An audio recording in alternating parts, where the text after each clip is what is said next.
నమస్తే, నేను మీ అద్భుతం. ఈరోజు మరొక మంచి వంటతో మేము ఎందుకు వచ్చేసామండి. ఆషాఢ మాసం అంటే గోరింటాకే కాదు, ఇలాగ మునగాకు, అనువులు కూడా మనకు గుర్తొస్తుంటాయి. ఇవి తప్పకుండా కూడా తీసుకోవాలి. దీంతో ఒక మంచి పొడి చేశాను, చూసేద్దానండి. స్టవ్ వెలిగించుకుని మూకుడు పెట్టుకుని అందులో ఒక చెంచాయ నూనె వేసుకోవాలి. ఎక్కువ నూనె వేసుకోకూడదు. అందులోకి మెంతులు, జీలకర్ర, ఒక పెద్ద సైజు వెల్లుల్లిపాయ ఒలుచుకుని వేసుకుని బాగా వేయించుకోవాలి. ఇప్పుడు ఇవి వేగుతున్నప్పుడు ఒక చెంచా శనగపప్పు, మినపప్పు కూడా వేసుకుని దోరగా వేయించుకోవాలి. ఈ ప్రాసెస్ అంతా మనం మీడియం ఫ్లేమ్లో పెట్టుకుని స్టవ్ని చేయించుకుంటే మాడిపోకుండా మంచిగా వేగుతాయి. ఇప్పుడు ఇందులోకి ఒక చెంచా వేరుశనగ గుళ్ళు కూడా వేసుకోవాలి. ఇలా వేసుకోవడం వల్ల పొడికి మంచి రుచి వస్తుంది.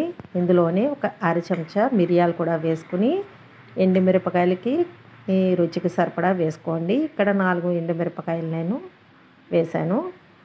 ఇక్కడ మునగాకుని శుభ్రంగా కడిగేసుకుని బాగా ఆరబెట్టుకున్నానండి.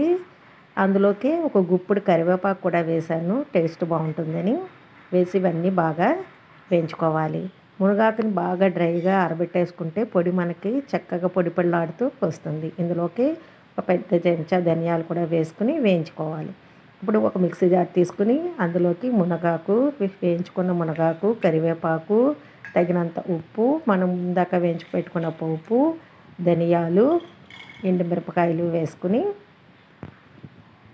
దీనికి సరిపడంత చింతపండు, ఇక్కడ నేను తీసుకున్న క్వాంటిటీకి ఆ మాత్రం చింతపండు తీసుకుని కొద్దిగా ఒక అర చెంచా పంచదార కూడా వేసుకుని బరకగా మిక్సీ పట్టుకోవాలి. మెత్తగా చేసుకోకూడదండి. చేసుకుంటే టేస్టీ మునగాకు పొడి రెడీ అయిపోతుంది. ఇది ఎన్నో హెల్త్ ప్రయోజనాలు కలిగింది, అందరికీ తెలిసిందే కదండి.